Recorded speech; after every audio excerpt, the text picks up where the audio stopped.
بسم اللہ الرحمن الرحیم۔ السلام علیکم ورحمۃ اللہ وبرکاتہ۔ معزز طلباء کرام، آپ سب کیسے ہیں؟ آج ہم کتاب ہدایہ رابع میں سبق نمبر 179 کو پڑھ رہے ہیں۔ ہمارے آج کے سبق کا عنوان ہے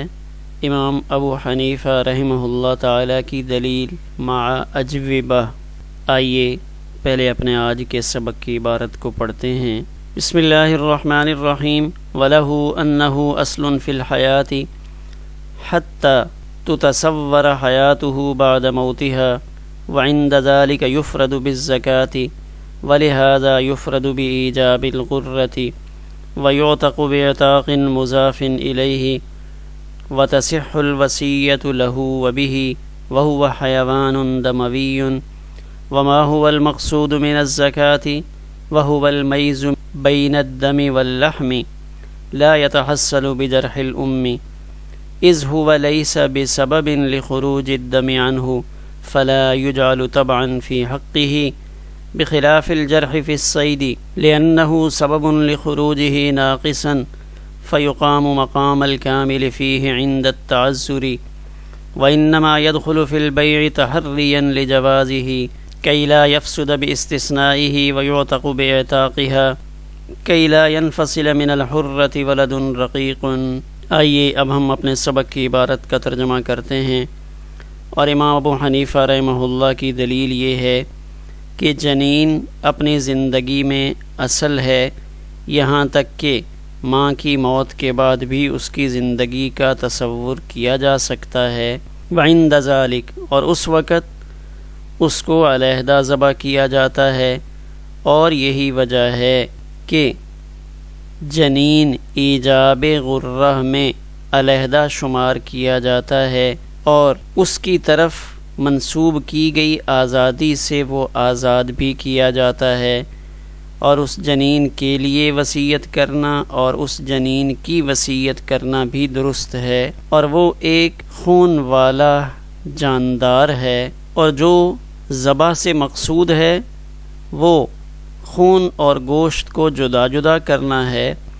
اور وہ مقصود ماں کو زخم لگانے سے حاصل نہیں ہوتا، اس لیے کہ وہ یعنی ماں کو زخم لگانا اس جنین سے خون کے نکلنے کا سبب نہیں ہے، لہذا اس کو خروج دم کے حق میں ماں کے تابع نہیں بنایا جائے گا، بخلاف شکار کو زخمی کرنے کے، اس لیے کہ شکار میں زخم تھوڑا سا خون نکلنے کا سبب ہے، لہذا عذر کے وقت میں اس کو کل کے قائم مقام کر دیا جائے گا۔ وَإِنَّمَا يَدْخُلُ فِي الْبَيْعِ، اور جنین کو بیع کا جواز طلب کرنے کے لیے بیع میں داخل کیا جاتا ہے تاکہ اس کا استثناء کرنے سے بیع فاسد نہ ہو جائے، اور ماں کو آزاد کرنے سے جنین اس لیے آزاد ہوتا ہے تاکہ آزاد ماں سے رقیق یعنی غلام بچہ جدا نہ ہو۔ آئیے اب ہم اپنے سبق کی تشریح کی جانب بڑھتے ہیں۔ تو ہمارے اس سبق کا تعلق بھی گزشتہ سبق کے ساتھ ہے۔ تو اصل میں جنین کا مسئلہ چل رہا ہے، اور جنین کے مسئلہ میں دو موقف ہمارے سامنے آئے تھے۔ پہلا موقف امام ابو حنیفہ رحمہ اللہ، امام زفر اور حضرت حسن ابن زیاد ان حضرات کا تھا کہ وہ بچہ جو ذبح کے بعد ماں کے پیٹ سے مردہ حالت میں برآمد ہو اس کا گوشت نہیں کھائیں گے، چاہے وہ تام الخلقت ہو یا نہ ہو، جبکہ حضرات صاحبین رحمہم اللہ اور امام شافعی رحمہ اللہ تعالی نے تام الخلقت بچے کے گوشت کو کھانے کی اجازت دی تھی، اور یہ فرمایا تھا کہ زکوٰۃ الجنین زکوٰۃ امہ، کہ جب ماں ذبح ہو گئی تو اس بچے کو بھی ذبیح شمار کیا جائے گا اور اس کا گوشت کھا سکتے ہیں۔ تو امام ابو حنیفہ رحمہ اللہ نے یہ فرمایا کہ نہیں، اس کو ماں کے تابع ذبح کے معاملے میں نہیں قرار دیا جا سکتا، ذبح کے معاملے میں ہم اس کو ماں کے تابع نہیں کہہ سکتے، کہ وہ جنین اس کی اپنی جداگانہ ایک حیثیت ہے۔ تو ہمارے آج کے سبق میں اس کی اس حیثیت کو واضح کیا جا رہا ہے، اور ان حضرات کی طرف سے جو قیاس یا مثالیں پیش کی گئی تھیں ان کا جواب بھی دیا جا رہا ہے۔ آئیے عبارت میں دیکھتے ہیں۔ وَلَهُ، اور امام ابو حنیفہ رحمہ اللہ کی دلیل یہ ہے أَنَّهُ أَصْلٌ فِي الْحَيَاةِ، کہ وہ جو جنین ہے وہ مستقل اپنا ایک علیحدہ وجود رکھتا ہے، اس کو اپنی ماں سے علیحدہ ایک مستقل حیثیت حاصل ہے۔ تو اب اس بات کو ثابت کرنے کے لیے کہ وہ جنین صرف ماں کے تابع ہی نہیں بلکہ اس کا اپنا علیحدہ وجود ہے، اس کے لیے 5 دلیلیں پیش فرمائی ہیں۔ آئیے پہلے ہم ان 5 دلیلوں کو دیکھ لیتے ہیں۔ پہلی دلیل یہ ہے کہ اس کی زندگی بالکل علیحدہ ہے، اس کے جسم کی اپنی ایک روح ہے، ماں مر بھی جائے تب بھی وہ زندہ رہ سکتا ہے۔ پہلی دلیل کہ اس کی زندگی کا تصور ماں کی زندگی کے بغیر بھی کیا جا سکتا ہے۔ دوسری دلیل یہ ہے کہ اگر ماں کے پیٹ پر کسی نے لات ماری اور بچہ مر گیا تو اس کے عوض ایک غرہ دینا ہوتا ہے، اور وہ غرہ 500 درہم کے بقدر ایک باندی یا غلام ہوتا ہے۔ تو گویا کہ اس کا اپنا ایک الگ وجود ہے جس پر الگ سے دیت آ رہی ہے۔ تیسرا، اگر کوئی شخص اپنی باندی کو آزاد نہ کرے بلکہ بچے کو آزاد کرے تو وہ بچہ آزاد ہو جاتا ہے، یعنی اس کے لیے علیحدہ سے حکم موجود ہے۔ چوتھی دلیل یہ ہے کہ صرف اس بچے کے لیے وصیت کرے۔ اگر کوئی شخص اس بچے کے لیے وصیت کرتا ہے کہ یہ بچہ جب پیدا ہوگا تو میرا یہ پلاٹ اس بچے کو دے دیا جائے، تو اس بچے کے لیے وصیت کرنا بھی جائز ہے۔ اور 5ویں دلیل کہ اس بچے کی وصیت اگر کوئی کرنا چاہے تو اس بچے کی وصیت بھی کر سکتا ہے۔ مثلا یہ گائے ہے، اس کا یہ بچہ پیدا ہوگا تو یہ بچہ آپ میری طرف سے فلاں کو دے دیں گے، فلاں ہمارے پڑوسی کو دے دیں گے، فلاں رشتہ دار کو دے دیں گے۔ تو یہی صورت کوئی بھی جنین جو موجود ہوتا ہے ماں کے پیٹ میں، اس سے متعلق یہ وصیت کی جا سکتی ہے۔ تو گویا کہ یہ 5 دلیلیں پیش فرمائیں کہ بچہ بہت سارے احکام میں ماں سے الگ اور مستقل حکم رکھتا ہے۔ یہ نہیں ہے کہ آپ ہر جگہ پہ ہر مقام پہ بچے کو ماں کے تابع ہی قرار دیں گے، بلکہ ان 5 دلائل سے واضح ہوا کہ اس کی اپنی ایک الگ مستقل حیثیت ہے اور اس پر احکام مرتب ہوتے ہیں۔ عبارت میں دیکھتے ہیں انہو اصل فی الحیات، کہ وہ جنین زندگی میں اصل ہے، اس کی اپنی ایک مستقل شناخت ہے۔ حتی تتصور حیاتہ بعد موتہا، یہاں تک کہ ماں کی موت کی صورت میں بھی اس کی زندگی متصور ہے، وہ زندہ رہ سکتا ہے۔ تو جب وہ الگ وجود رکھتا ہے تو عند ذالک یفرد بالزکاۃ،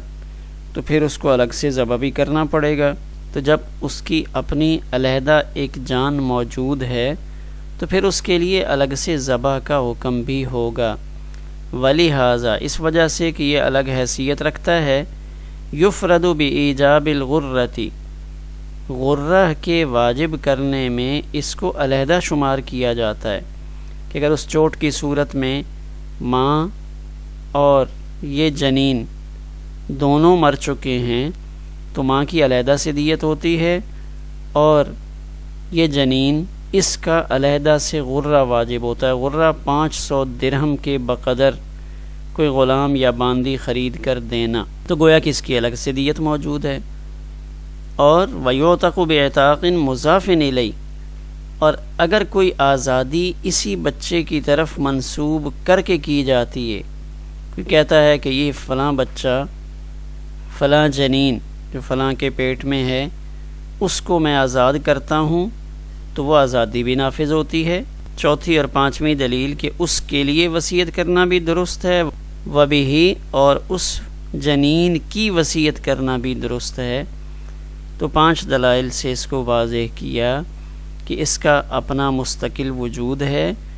اس کو آپ خواہ مخواہ ماں کے تابع قرار نہیں دے سکتے۔ وہو حیوان دموی سے علیحدہ ایک اور انداز میں اس مسئلے کو واضح کر رہے ہیں کہ آپ نے یہ جو فرمایا تھا زکوٰۃ الجنین زکوٰۃ امہ، کہ اس کی ماں کا ذبح ہونا یہ جنین کا ذبح ہو جانا ہے، تو عقلی طور پہ اس کا جواب دے رہے ہیں کہ دیکھیں یہ جو جنین ہے حیوان دموی، یہ بھی ایک جاندار ہے، اور ایسا جاندار ہے جس کے اندر خون دوڑ رہا ہے، دم سائل اس کے اندر موجود ہے، تو اس کا تو اپنا الگ خون ہے، اس کا اپنا جسم ہے، اور اس جسم کے اندر الگ سے خون اس کی نالیوں میں دوڑ رہا ہے۔ ماں کو ذبح کرنے سے جو خون نکالا ہے وہ علیحدہ ہے، تو لہٰذا ذبح کا جو مقصود ہے وما هو المقصود من الزکاة وهو المیز بین الدم واللحم، کہ جو ذبح سے مقصود ہے وهو المیز، بعض نسخوں میں یہاں وهو التمییز کے لفظ، بعض نسخوں میں یہاں پہ وهو التمییز کے الفاظ بھی نقل کیے گئے ہیں کہ وہ خون اور گوشت کو جدا جدا کرنا ہے۔ ذبح کا مقصد تو یہ ہوتا ہے کہ دم سائل اندر سے بہہ جائے، تو کہتے ہیں یہ مقصود لا يتحصل بجرح الام، ماں کو زخم لگانے سے، ماں کے گلے پہ چھری چلانے سے وہ مقصود حاصل نہیں ہو رہا۔ کیوں؟ کہ اس کا تو اپنا الگ سے وجود ہے۔ اذ ہوا لیس بسبب لخروج الدم عنہ، اس لیے کہ ماں کا زخمی ہو جانا یہ اس بچے سے خون کے نکلنے کا سبب نہیں بن سکتا، کہ ماں کے گلے پہ چھری چلے گی تو ماں کا خون نکلے گا، اس بچے کا خون تو نہیں نکلا۔ فلا یجعل طبعا فی حقہ، لہذا ذبح کے حق میں اس بچے کو ماں کا تابع نہیں بنایا جا سکتا۔ خروج دم کے حق میں ہم اس جنین کو ماں کے تابع قرار نہیں دے سکتے، بخلاف الجرح فی الصید۔ تو یہاں سے حضرات صاحبین رحمہم اللہ کے قیاس کا جواب دے رہے ہیں کہ ان حضرات نے جنین کے عدم زکوٰۃ کو شکار پر قیاس کیا تھا، کہ جیسے شکار ہوتا ہے اس میں ہم ذبح اضطراری کو اختیار کر لیتے ہیں اور وہ ذبح ہو جاتا ہے، تو یہاں بھی ایسا ہی سمجھ لیا جائے کہ اس بچے کے گلے پہ چھری چلانا تو ہمارے لیے ممکن نہیں ہے، لہٰذا اس پر قیاس کرتے ہوئے ہم یہاں جنین کی زکوٰۃ کو ماں کی زکوٰۃ کے تابع کر دیتے ہیں۔ تو اس کے جواب میں فرماتے ہیں کہ نہیں، بخلاف الجرح فی الصید، بخلاف صورت کے کہ شکار میں جو زخم لگتا ہے، اس لیے کہ وہ جو زخم ہے لأنہ سبب لخروجہ ناقصا، اس لیے کہ شکار کا جو زخم ہے بہرحال کچھ نہ کچھ خون نکلنے کا سبب بنتا ہے، چلیں وہ ناقصی ہو برائے نام صحیح ہو، فیقام مقام الکل فیہ، لہذا اسی کو کل کے قائم مقام مانتے ہیں، اور بصورت عذر اس شکار کو لگنے والا جو زخم ہے اس کو ذبح اور اصالت دم جو متحقق ہو چکا ہو اس کے درجے میں اتار لیتے ہیں، اور یہ سمجھتے ہیں کہ شکار کو تیر لگنے سے جو زخم ہوا ہے اس زخم سے جو تھوڑا سا خون نکلا ہے تو وہ خون ذبح اور اصالت دم کے درجے میں آ جاتا ہے۔ وَإِنَّمَا يَدْخُلُ فِي الْبَيْعِ، لہذا یہ قیاس درست نہیں ہے۔ کیوں؟ کہ یہاں تو خون کا بالکل وجود ہے ہی نہیں، وہاں کچھ نہ کچھ تو خون ہوتا ہے، اور یہاں اس جنین کا تو خون کا ایک قطرہ بھی نہیں نکلا، تو اس کو اس پر قیاس کیسے کیا جا سکتا ہے؟ وَإِنَّمَا يَدْخُلُ فِي الْبَيْعِ تَحَرِّيًا لِجَوَازِهِ كَيْ لَا يَفْسُدَ بِاسْتِثْنَائِهِ۔ یہاں سے حضرات صاحبین اور امام شافعی رحمہ اللہ کی طرف سے وہ جو بات پیش کی گئی تھی کہ ماں کی بیع میں جنین بھی داخل ہوتا ہے، جب ماں بکتی ہے تو وہ جنین بھی خود بخود بک جاتا ہے، تو اس سے پتہ چلتا ہے کہ یہ جنین ماں کا جز ہے۔ تو اس کا جواب دیتے ہیں کہ نہیں، وہاں ایک خاص وجہ ہے، یا وہ ایک استثنائی صورت ہے کہ وہاں ہم اس جنین کو ماں کی بیع میں اس وجہ سے داخل کرتے ہیں تاکہ اگر کوئی جنین کا استثناء کرنا چاہے تو وہ استثناء نہ کر سکے، کیونکہ جنین کا استثناء کر کے صرف ماں کی خرید و فروخت کرنا یہ درست نہیں، لہٰذا وہاں جو داخل ہوا ہے فی البیع تحریا لجوازہ، تو وہاں تو ہم بیع کے جواز کی کوشش کر رہے تھے کہ یہ بیع جائز رہے، اس کے اوپر عدم جواز کا لیبل نہ لگے، یہ جواز کے درجے میں رہے، لہٰذا طلب جواز کے لیے ایسا کیا۔ اس کا یہ مطلب نہیں کہ ہم اس کے اوپر اور مسائل کو بھی قیاس کریں، کئی لا یفسد باستثنائہ، تاکہ اس جنین کا استثناء کرنے سے بے فاسد نہ ہو۔ ویعتق بعتاقہا، یہاں سے وہ دوسرا مسئلہ کہ ماں کی آزادی سے جنین بھی آزاد ہو جاتا ہے، تو صاحبین رحمہم اللہ نے اس کے لیے زکوٰۃ کو، ذبح کو غیر ضروری قرار دیا تھا۔ کہتے ہیں یہ قیاس بھی ٹھیک نہیں ہے۔ تو کہتے ہیں وہاں جو ماں کی آزادی کی وجہ سے جنین کی آزادی کو تسلیم کیا جاتا ہے کہ وہاں لڑکا حریت اور رقیت، اس لیے کہ وہاں پہ بچہ رقیت اور حریت دونوں میں ماں کے تابع ہے۔ اگر تنہا ماں کی آزادی کو مان لیا جائے تو صورت میں خرابی کیا لازم آئے گی کہ ایک آزاد سے ایک غلام بچہ جدا ہوگا، جو درست نہیں ہے۔ اس کا یہ مطلب نہیں نکل سکتا کہ ماں کا ذبح اس جنین کے لیے بھی ذبح شمار ہو جائے گا، ایسا نہیں۔ تو گویا کہ یہاں پہ اس کو جو آزادی دی جا رہی ہے اس کی وجہ یہ ہے کہ لا ينفصل من الحرۃ ولد رقیق، ایک آزاد ماں سے ایک رقیق یعنی غلام بچہ جدا ہو، یہ جائز اور درست نہیں ہے۔ تو اس صورت سے بچنے کے لیے ہم اس کو آزاد قرار دیتے ہیں۔ اب وہ جو روایت مبارکہ